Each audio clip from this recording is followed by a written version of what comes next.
কেন গাও। তুমি চুপি চুপি আমার গান শুনছিলে স্বাক্ষর? এই গান বুঝি শুধু মেজোদারের জন্য? এই দুষ্টু, একদম হবে না কিন্তু এরকমটা।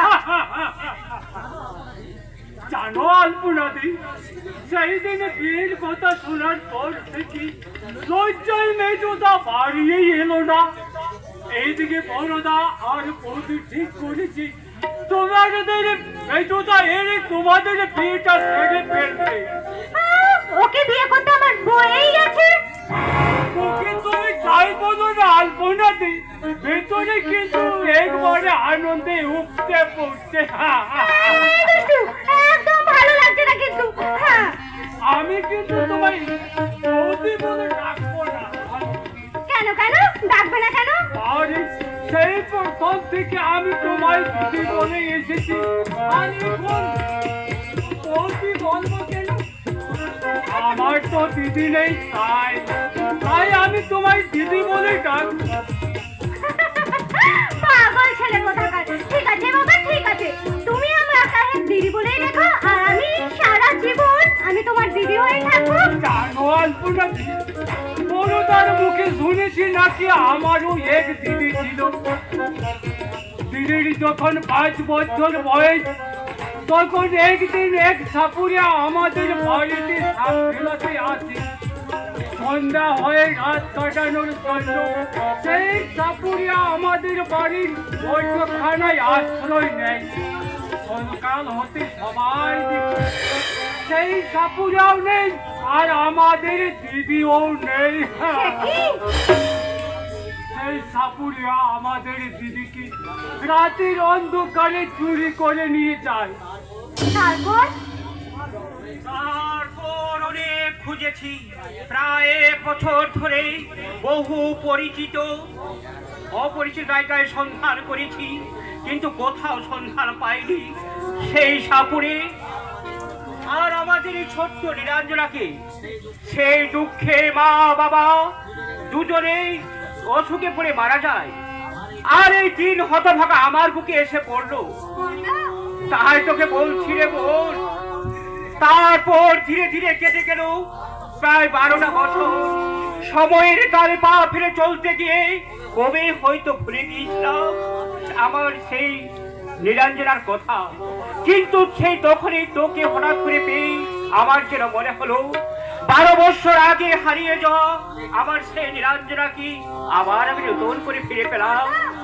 তাই তোকে বলছি রে বোন, বড় ভাই হয়ে যদি কখনো কোনোদিন কোনো অন্যায় শাসন করে থাকি, সেই শাসনের ব্যথা বুকে নিয়ে তুই যেন আমার ছেড়ে দূরে চলে যাস না রে বোন। তাহলে তোকে হারানোর দুঃখে আমিও কইল আমার বাবা মার মতো। বড়দা, আপনি দেখে নেবেন বড়দা, আমি আপনাকে ছেড়ে কোথাও যাব না। তাই করে বোন যাতে না যাস, সেই জন্যই তো তোকে আমি বেঁধে রাখতে চাইছি। সামনের শুভ লগ্নে ভাস্করের সঙ্গে তোর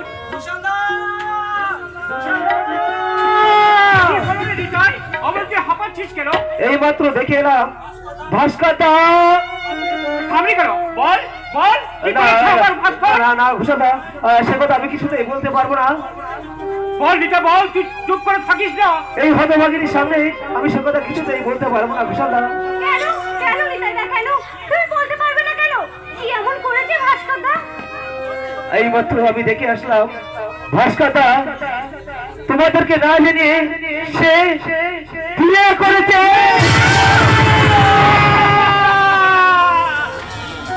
তোমরা আমাকে ক্ষমা করো বড়দা, বিশেষ কারণবশত তোমাদের না জানিয়ে আমি বিয়েটা সেরে ফেলেছি।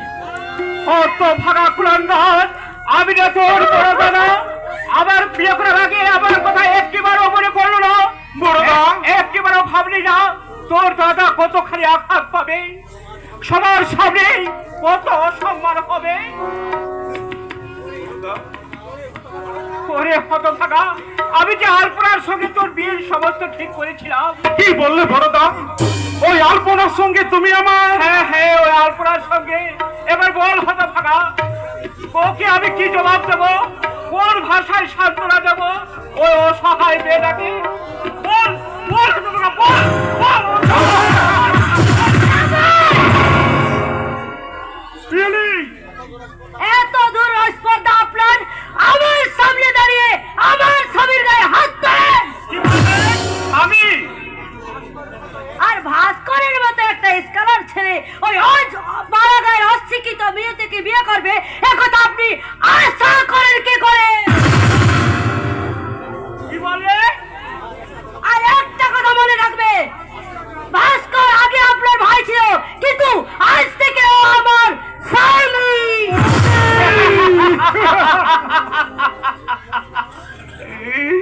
জানিস জানিস স্বাক্ষর, আমি যদি তোর মতো অন্ধ হতাম বড় ভালো হতো রে। ওই অন্ধ চোখে আমি তোর মতো আরো আধার হাসি কান্না ন্যায় অন্যায় ছবি কিরকম দেখতাম। অন্ধ হলে আজ আমায় দেখতে হতো না আধুনিক যুগের নতুন বউকে। আধুনিক যুগের নতুন বউ। হ্যাঁ, তোর বেরিদা ভাস্কর আবার তিল তিল করে গোড়ায় সংসারটাকে ভেঙে টুকরো টুকরো করে দিতে আধুনিক বউ করে এনেছে।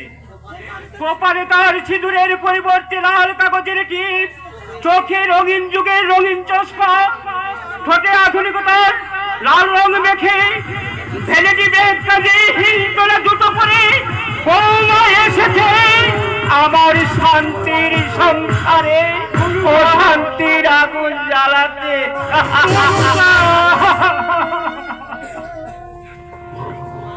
তোমার বউবার হয়ে আমি তোমার কাছে ক্ষমা চাইছি বড়দা। চলে এসো ভাস্কর, আমি আর এক মুহূর্ত এখানে থাকতে চাই না। চলে এসো। হ্যাঁ, তোমরা কেউ কোথাও যাবে না। শেখর, শেখর,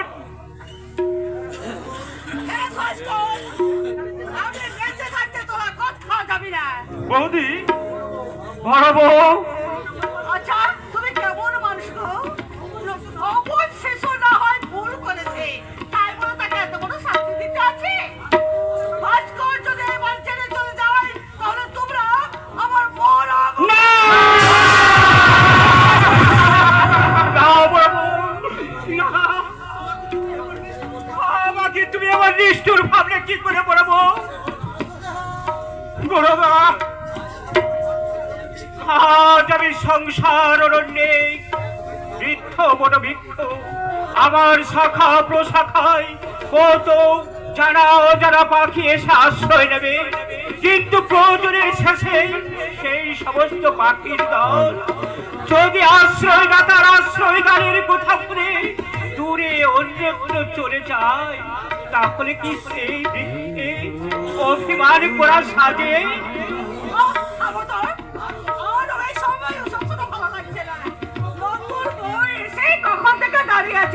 কোথায় বরণ করে ঘরে তুলে নেবে তা নয়। ওরে কে আছিস? আমার ঠাকুর ঘর থেকে বরণ ডালাটা নিয়ে আয় তো।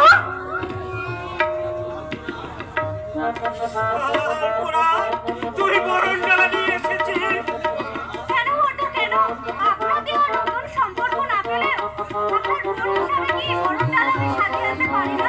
হ্যাঁ নিশ্চয় পারিস। আয়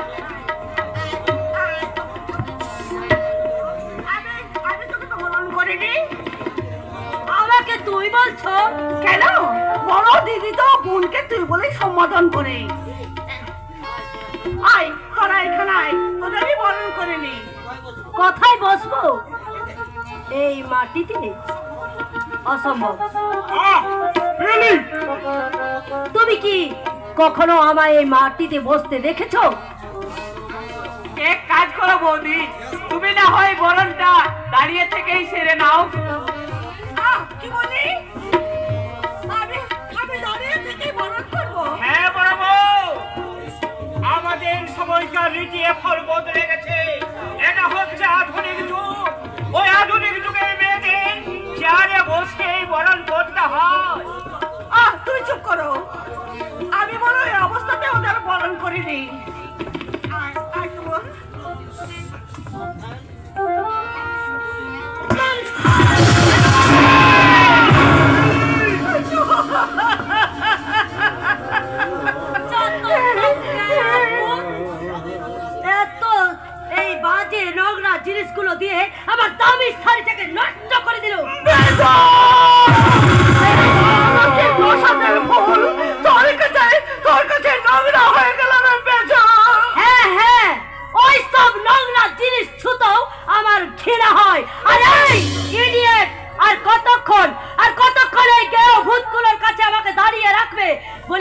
আমাকে থাকার ব্যবস্থাটা করে দিবে। তোমাকে শেষবারের মতো বলছি পিউলি, আমার গুরুজনদের সঙ্গে তুমি অসম্মান করে কথা বলবে না। আর আমি তোমাকে শেষবারের মতো জানিয়ে দিচ্ছি, 1 মিনিটের মধ্যে আমার থাকার ব্যবস্থা না করলে আমি এখান থেকে চলে যাব।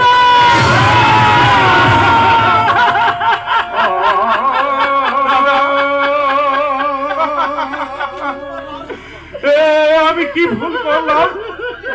কেমন করে আমি এ ভুলের প্রায়শ্চিত্ত করব? শেখর, সৈকত, নিতাই, তোরা বলতে পারিস কেমন করে মিলাবো আমার জীবনে অঙ্কের হিসেব? তুই তো জেনে শুনে বিষ পার করেছিস ভাস্কর।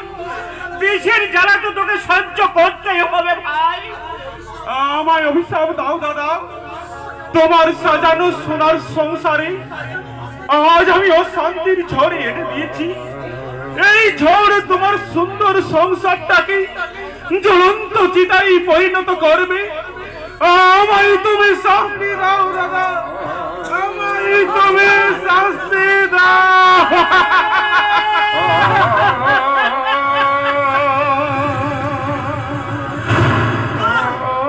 ভাস্কর না, তোর ওই জ্বলন্ত চিতাকে আমি আমার ভালোবাসার গোলাপ দিয়ে ঢেকে রাখবো।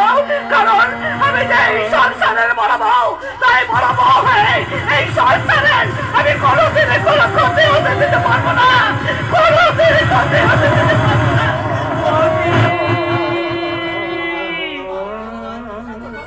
ভগবান, তুমি কত করুণাময়। জন্ম থেকে আমায় অন্ধ করে পাঠিয়েছো বলে তাই তো কারো কাটা আমার চোখে আছি বাঁচে না। আর একটুকু দয়া করো ঠাকুর, এবার আমায় অধীর করে দাও, অধীর করে দাও, তাহলে কারো কান্না আমার কানে এসে বাজবে না, বাজবে না। স্বাক্ষর শুনো বড়দা, মেজ বৌদি হয়তো অনেক বড় লোকের ঘরের মেয়ে, তাই কাজেই আমরা যদি মেজ বৌদির সঙ্গে একটু মানিয়ে চলার চেষ্টা করি, বোধহয় লাভটা আমাদেরই হবে।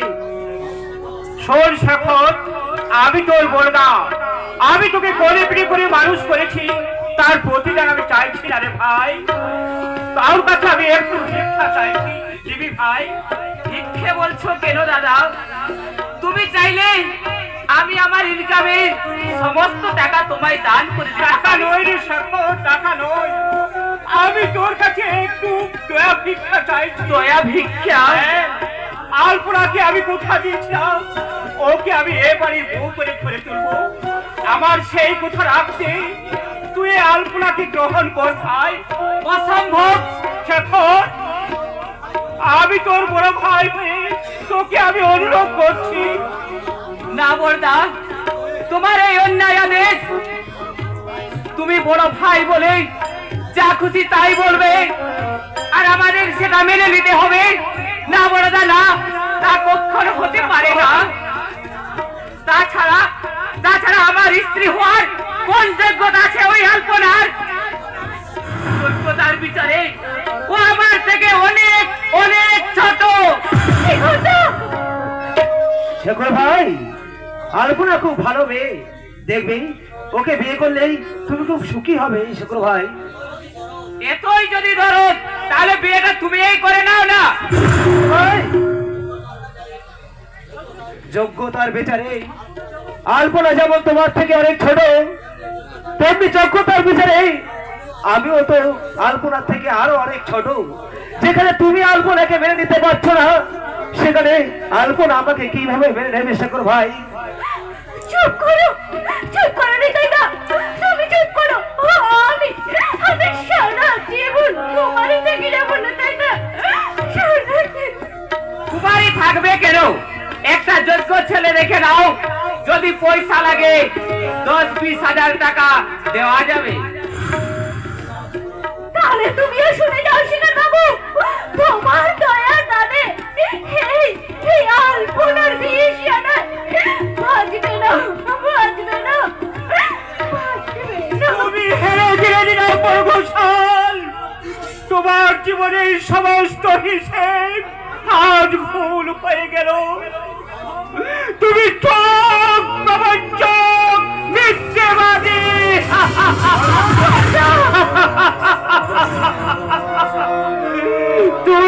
তুই অভিশাপ দেব, তুই আমার প্রাণ খুলে অভিশাপ দে। আমার কথা আমি রাখতে পারিনি, দিতে পারিনি তোকে বাড়ির কুলবধূর মর্যাদা, তাই তুই আমায় প্রাণ খুলে অভিশাপ দে। কাঁদিস না, কাঁদিস না রে,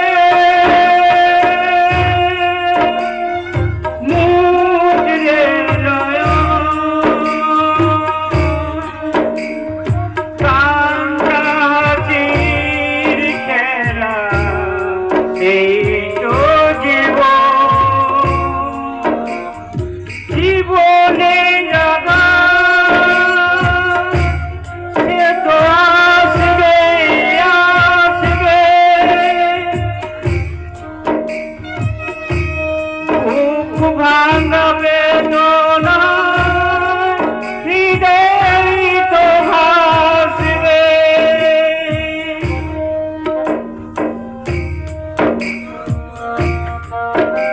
আয় বাবা, এত বড় ঘর যেন রাজপ্রাসাদ। এই বঙ্কা, আমাদের যদি একটা এত মন পাড়া ঘর হতো। আমার বড় ভয় করছে রে বিজলি। সব কিছু না জেনে শুধু ওস্তাদের কথা বিশ্বাস করে আমরা একটা নকরির লোকে চলে এলাম, কিন্তু আমাদের মতো এই গরিব মূর্খ মানুষদের কে নকরি করাবে? কেন উস্তাদ বলেছে এখানে আমি নাচবো গাইবো, বাবুরা একটু ঢোল বাজাবি, বাবুরা মাসে মাসে 1000 টাকা করে মাইনে বি দিবে, থাকতে বে দিবে, খেতে বে দেবে। বিজলি, এবার আমরা অনেক বড় লোক হয়ে যাব রে বঙ্কা, আমাদের অনেক টাকা হবে। আর তারপর আমাদের বিয়া হবে, সংসার হবে, আর হবে সন্তান।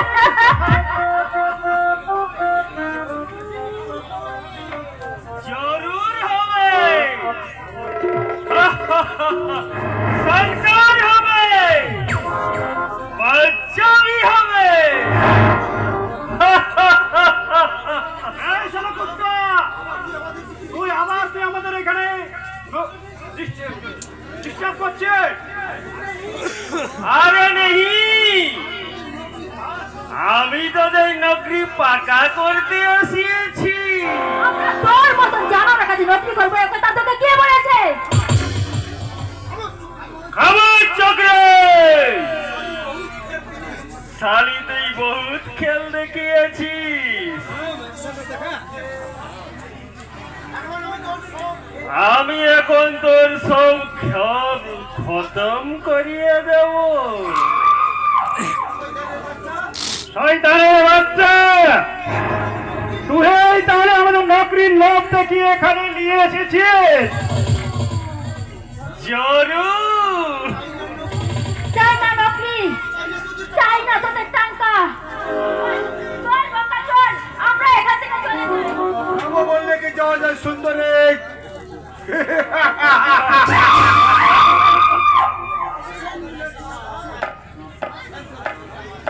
আসেন ব্যানার্জি সব,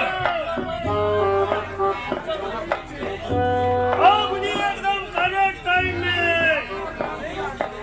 আপনার মাল নিয়ে আসিয়ে গেছি।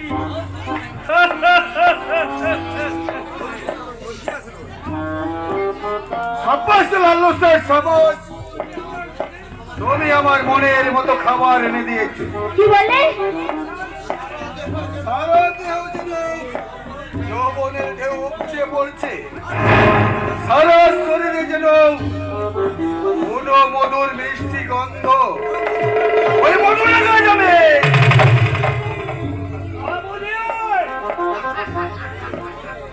বাবুজি, আমরা রাস্তার মৌচাক নয় যে যখন খুশি মধু পেয়ে নিবি। আর বিজলি আমার হব বটে, আর আমার হবির গায়ে যে হাত লাগাবে তার হাত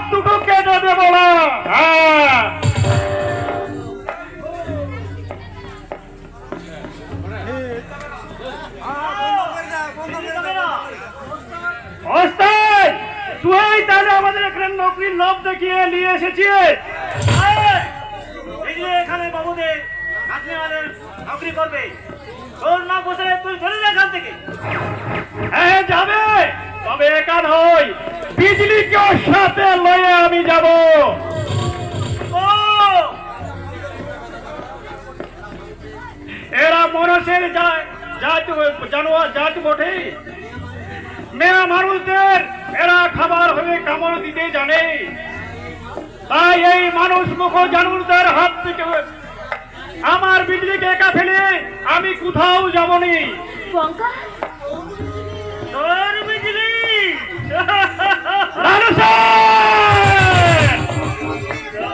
তোর বিজলি এখন ব্যানার্জি সাহেবের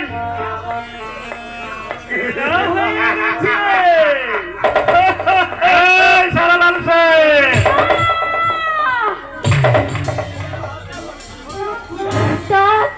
উস্তাদ তুই আমাকে এই শয়তানদের কাছে বিক্রি করে দিয়েছিস, তোর রুপিয়ার এত লোভ। আমি না তোর বেটি বটে, বাপ হয়ে বেটিকে বিক্রি করে দিতে তোর চরম হলো নাই। আমি তোর বাপ নয়। তুই আমার বাপ নস, তাহলে কে আমি, কি আমার পরিচয়? বল উস্তাদ বল, আমি কোথা থেকে এসেছি? দেখো যে তোর কি দরকার, তুই আকাশ থেকে ছিটকে পড়েছিস।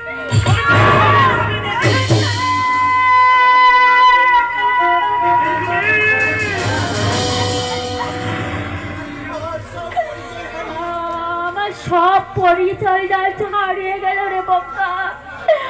আমার বাবা নাই, আমার মা নাই, আমার জন্মের পরিচয় আজ থেকে মিথ্যা, মিথ্যা। ভালোবাসার পরিচয় কখনো মিথ্যা হবে না রে বিজলি। এখন আজ আমরা এখনই মা মনসার ওখানে তোর স্মৃতিতে সিঁদুর পরে আমার বউয়ের পরিচয় দেব। শঙ্কা उसका बोलो बनर्जी साहब, बिजली रानी के नौकरी देवे।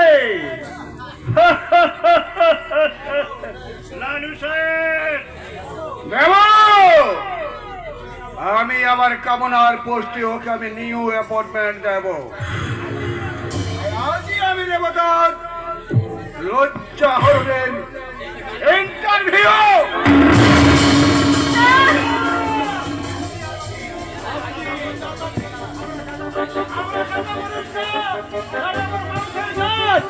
মাঠে ঘাটে খেলা দিকে আমার পেট ভরায়, আবার সন্ধ্যা হলে গাছের তলায় রাত কাটায়, কালের মতো কত জানোয়ারদের রক্ত ধুপায়ে মারিয়ে চিন্তাগিরি হইয়া তোরা পথ হেঁটেছে। এই তোদেরকে আমি কিন্তু আর কিছুতে ক্ষমা করব না। ওরা শুনে রাস্তাটা ছোট লোক, তোর হবু ও বিজলির জন্য আমি অনেক আগে বাসর সাজিয়ে রেখেছি। মানুষের ফুল দিয়ে কামনার বাসর, সেই বাসরে তোর বিজলিকে আমি আমার জানোয়ার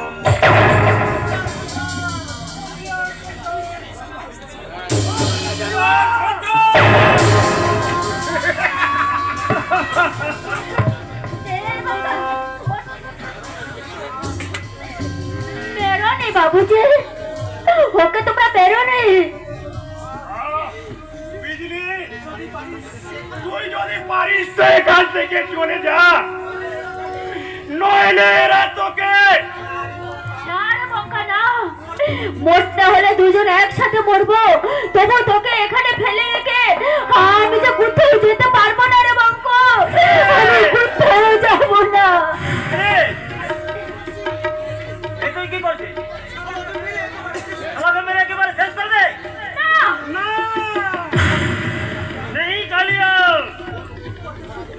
झूठ मूठ खून खराबी ना करे, ई साला बबे दे गोडाउने फेले रे, काल समासे पुलिस स्टेशने चालान करिया दे।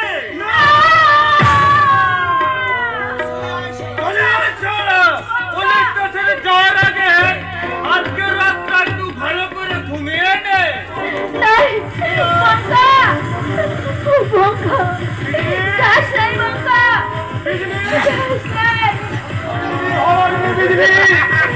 তোকে নিয়ে আমার আর ঘর করা হয়নি। যদি পারিস এখান থেকে তুই পালিয়ে যা।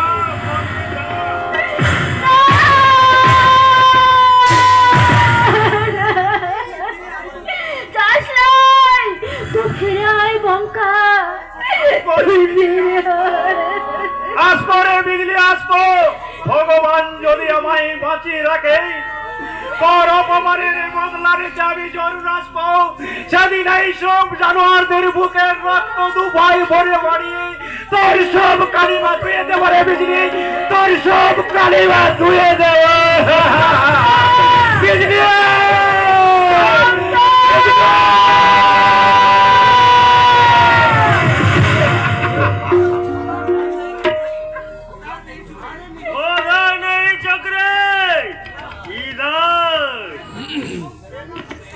এখন तुम बनर्जी साहब प्यार का बुलबुल।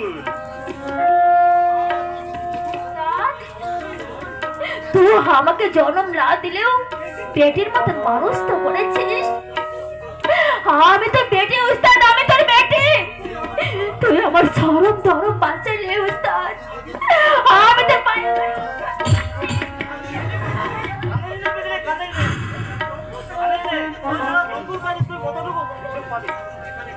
এখানে টাকা পাবে, সব পাবে, আর পাবে ভালোবাসা। তুই মানুষ নয় উস্তাদ, তুই মানুষ নয়, তো পশু বটে, পশু। আমার হিসাব না তাহলে बाद में হবে তো ভাগ যাও। বেনার্জি সাহেব এখন মজ বানাবে, মজ। ঠিক আছে, আমি নমস্কার বাবাজি। যাস নাই, যাস নাই উস্তাদ, যাস নাই। তুই আমাকে একা ফেলে যাস নাই, ফিরে আয়।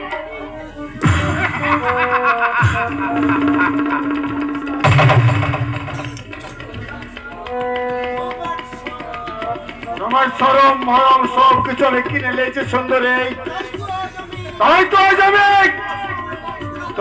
তোমার এই সরমের পাপড়ি গুলোকে নাই, একটা একটা করে ছিঁড়ে ফেলবো। সবশেষে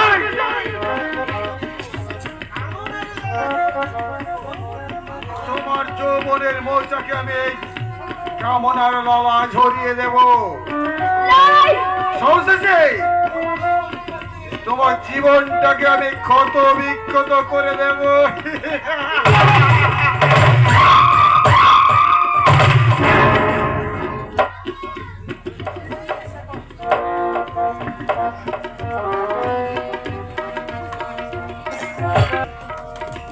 হাই সুইট মেজো বৌদি, কি ভীষণ সুন্দরী না লাগছে তোমায়। তাই বুঝি? সত্যি মেজদার শোয়ের সাথে মানতে হবে, যাকে বলে একেবারে বিউটি কুইন। তোমারও লোভ হচ্ছে বুঝি? হবে না, ক্ষুধার্ত পথিক যদি তার চোখের সামনে এক গুচ্ছ আগুন ফল দেখতে পায়, সে কি স্থির থাকতে পারে? ওই আঙ্গুরের গুচ্ছ যদি নাগালের বাইরে হয়ে যায়, তখন যেন বলো না যে আঙ্গুর ফলটা টক। মেজো বৌদি, ও, আর মেজ বৌদি নয়, তোমার মনটা যখন চাওয়াই হয়ে গেছে একেবারে, তখন পাওয়াটা বাকি থাকবে কেন? আজ থেকে তুমি আমায় পিউ বলে ডাকবে। পিউ? হ্যাঁ, সবার সামনে আমি তোমার মেজ বৌদি, আর তোমার সামনে আমি শুধু তোমার পিউ, শুধু তোমার। পিউ, আমার পিউ, পিউ, আমার পিউ। বেসেছি ভালো শুধু তোমাকে, বাসবো ভালো শুধু তোমাকে, বাসবো ভালো চিরদিন শুধু তোমাকে, শুধু তোমাকে, শুধু তোমাকে। বেসেছি ভালো শুধু তোমাকে, ভালোবাসি আজ তোমাকে, বাসবো ভালো চিরদিন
পিউলি, পিউলি, পিউলি।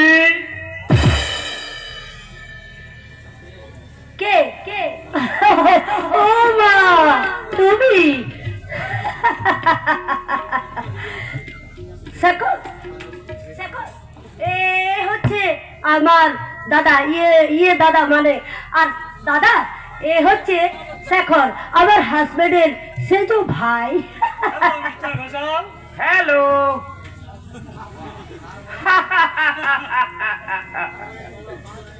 ও, তার মানে তোমরা দুজন দুজনকে আগে থেকে চেনো। হ্যাঁ মেজ বৌদি, এই কৈলাস বাবুর সঙ্গে আমার স্পেশাল অ্যাপয়েন্টমেন্টটা অনেক আগেই হয়ে গেছে, নাকি বলেন মিস্টার দত্ত? শিওর। তখন যদি জানতাম আপনি পিউলি, আই মিন আমার মেসত বোনের হাজবেন্ডের ভাই, তাহলে আমাদের সম্পর্কের বন্ধনটা তখনই মজবুত করে নিতাম। দাদা, তুমি এই প্রথম আমাদের বাড়িতে এসেছো, তোমাকে কিন্তু না খাইয়ে আমি ছাড়বো না। আরে থাক থাক থাক, আজ নয় অন্য কোনোদিন। তুই আমার একমাত্র ইয়ে মানে বোন, তোকে দেখতে এবার আমি তাই তোর বাড়িতে আসবো। তাই বলে প্রথম দিন এসেই না খেয়েই বাড়ি শুয়ে যাবেন, এ আমি মানতে রাজি নই। যত হলো তুমি হলে আমার ওই মেজদার মাসতুতো কুটুম, আই মিন আমার মেজদার বড় ভাই। না খাইয়ে কি আপনাকে আমরা ছাড়তে পারি? শেখো, মেজ বৌদি, আমার কিন্তু একটা আদেশ তোমাকে, এই ভদ্রলোককে না খাইয়ে কিন্তু তুমি ছাড়বে না, কেমন?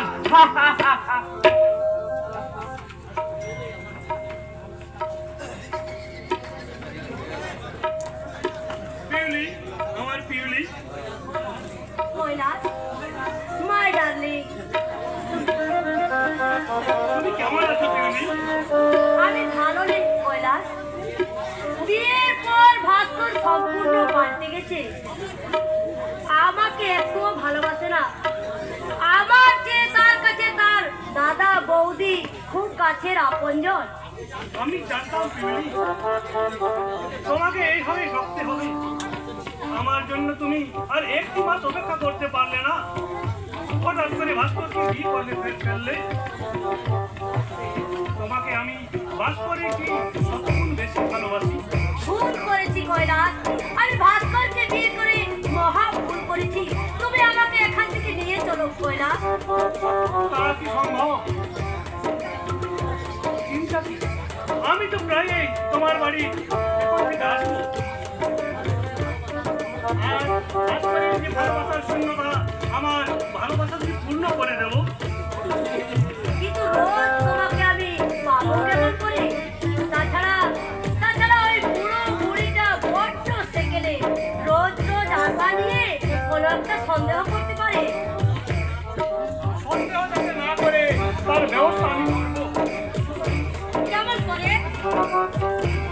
তুমি ভাস্করকে বলে তোমার সংসার থেকে তোমার বাসুর আর যাকে আলাদা করে দাও। তোমার সংসারে যেন ওদের কোনো কথা বলার অধিকার না থাকে। ঠিক বলেছ কৈলাস। ওদের জন্য স্বাধীনভাবে আমি চলতে পারছি না, ওদের জন্য আমি নিজের খুশি মতো সাজতে পারছি না। ওরা আমার চিরশত্রু, আর ওই শত্রুদের আমি ভালোবাসতে শেখো পিউলি, কারণ শত্রু যতই বড় নির্দয় হোক, ভালোবাসা দিয়েই তাকে জয় করা যায়। কি তুমি অফিসে না গিয়ে ফিরে এলে যে? কেমন যেন শরীরটা একটু অসুস্থ বোধ করছিলাম, তাই। তা বাড়ি ছেড়ে একেবারে আমার ঘরে ঢুকে পড়লে?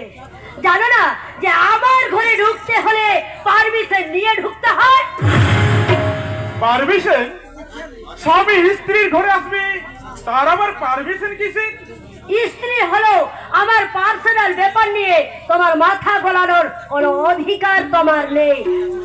আর আমার ঘরে ঢোকার আগে তোমার পারমিশন নেওয়া উচিত ছিল, কারণ আমি আমার দাদার সঙ্গে একটা জরুরি আলোচনা করছিলাম।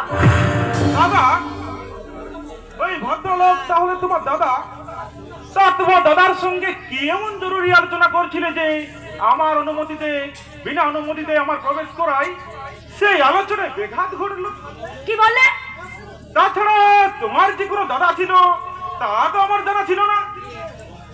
ইয়ে মানে ভাস্কর বাবু, আমি হলাম পিউলির মাস্টার তো দাদা। বিশেষ অসুবিধার জন্য আমি আপনাদের দিতে আসতে পারিনি, তাই আমি আপনার সাথে অচেনাই রয়ে গেছি। ও আচ্ছা আচ্ছা আচ্ছা, এ কি পিউলি, তোমাকে আমি কতবার বলেছি এই অশ্লীল পোশাকে তুমি সাজবে না? তোমার দাদা কি ভাবছেন বলো তো? না না না না, আমি কিচ্ছু ভাবিনি। সে কি, আমি পিউলির স্বামী, অথচ পিউলিকে ওই বেশে দেখে আমার লজ্জা করছে, কিন্তু দাদা হয়ে আপনি বলছেন? না মানে আমারও আগে লজ্জা করতো, কিন্তু এখন অবশ্য মানিয়ে নিয়েছি। মানিয়ে নিয়েছেন? পিউলি আসি রে আজকের মতো, টাটা। কি বলতে চাও একটু স্পষ্ট করে বলো। আমি তোমায় শেষবারের মতো বলছি পিউলি, এই অর্ধ অলঙ্গিনী সাজে আর তুমি সাজবে না। অর্ধ অলঙ্গিনী? হ্যাঁ হ্যাঁ, অর্ধ অলঙ্গিনী। পিউলি, তুমি তো আমার বৌদিকে অনেকবার দেখেছো ড্রেসিং টেবিলের আয়নায়, তোমার চেহারাটা তো অনেকবার দেখেছো, এখনো কি তুমি চিনতে পারলে না কোনটা সুন্দর আর কোনটা অসুন্দর? চেনার প্রয়োজন মনে করি না। পিউলি, তুমি আমার স্ত্রী, তার চেয়েও বড় পরিচয় তুমি এই বাংলার শাশ্বত চিরন্তন বধূ। হাত কাটা ব্লাউজ আর নাভির নিচে কুচি দিয়ে শাড়ি পরা গৃহবধূর কাজ নয়। তাই বলে কি ভেবেছো যে আমি মাথায় ঘোমটা টেনে আর কপালে চন্দনের এক সিঁদুরের ফোঁটা নিয়ে আর লজ্জা লকা হয়ে বসে থাকবো? থাকবে, কারণ এটা এই বাংলার বধুরা সাজে, কারণ আমার ঠাকুর বাবা এমনকি এ বাড়ির বড় বউ পর্যন্ত এই সাজে সেজে এসেছে। এইসব পুরনো কুসংস্কার আমি মানি না। পুরনো কুসংস্কার নয়তো কি, এই প্রাচীন সমাজের সবকিছুই বদলে গেছে, মানুষ অনেক উন্নতি করেছে, সংস্কৃতি মুক্ত, তাই তো আপনাদের ওই পুরনো বধূর সাজটাকে সংশোধন করে আমি এই মডার্ন সাজটা একটু বেছে নিয়েছি। ওই পুরনো বধূ শব্দটা সংস্কার করতে গিয়ে তোমরা বার বধূর সাজটাকে বেছে নিয়েছো। কি বলে? কি আর বলবো, যে পোশাকে তুমি সেজেছো তা তোমার দিকে তাকাতে আমার লজ্জা করছে।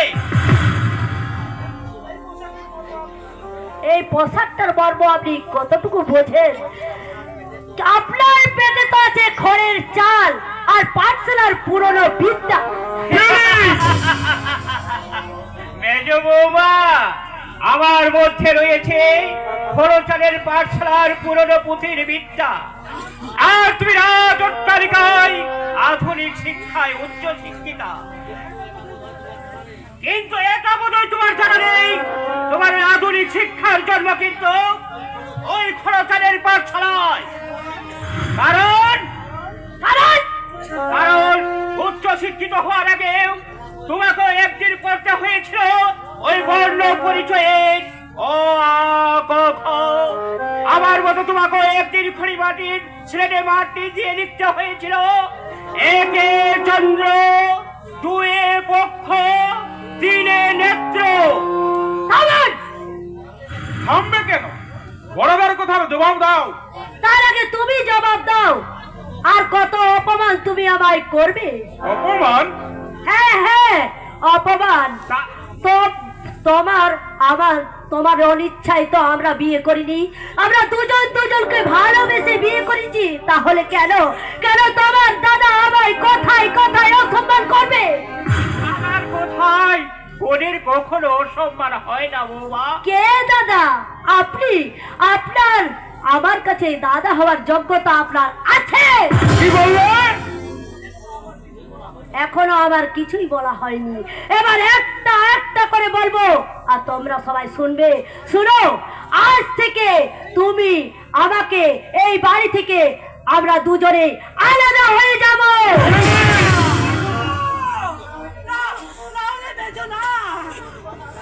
এইসব কথা তোমাকে উচ্চারণ করিস না মেজো।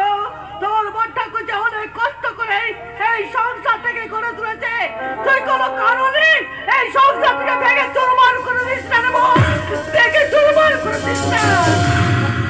তোমাদের সংসারটা গড়তে গিয়ে আমরা তো নিজের সংসারটা ভাঙতে পারি না মেজো। তাছাড়া তোমরা আমাদের কে যে তোমাদেরকে নিয়ে আমাদের সংসার করতে হবে? আজকের সম্পর্ক তুমি অস্বীকার করলো। এই ভাস্কর আমার ভাই, তাই আমার ভাইকে আমি জীবিত থাকতে কোনো অবস্থাতে এই সংসার থেকে বিচ্ছিন্ন হতে দেব না। ভাস্কর আপনার ভাই হলো, ও এখন আমার স্বামী, তাই স্বামীর কাছে মা বাবা দাদা বৌদির চেয়ে বউ অনেক বেশি দামি। কি বললে? মা বাবা দাদা বৌদির চেয়ে বউ বেশি দামি? বৌমা ঠিক কোথায় বলেছে ভাস্কর, কারণ এটাই হচ্ছে আধুনিক শিক্ষা। আর ওই আধুনিক শিক্ষায় বিচারে প্রত্যেক প্রত্যেক স্বামীর কাছেই তাদের বউ অনেক বেশি আপন। ওর কথায় তুমি দুঃখ পেও না বড়দা, শত চেষ্টা করলেও ও কখনোই আমাকে তোমাদের কাছ থেকে বিচ্ছিন্ন করতে পারবে না। ওরে এইভাবে তুই মাথা গরম করিস না রে ভাই। থামো তুমি, আর তোমাকে ফরম কাটতে হবে না। বিলি, তুমি আমার চোখ রাগাচ্ছ।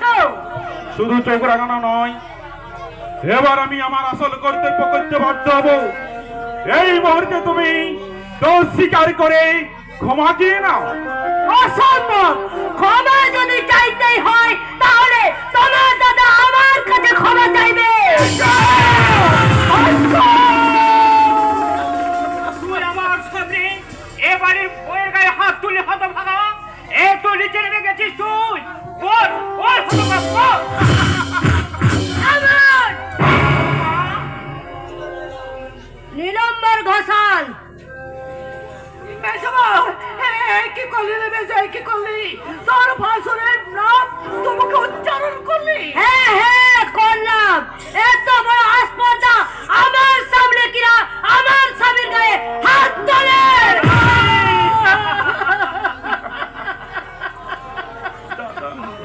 দাদা,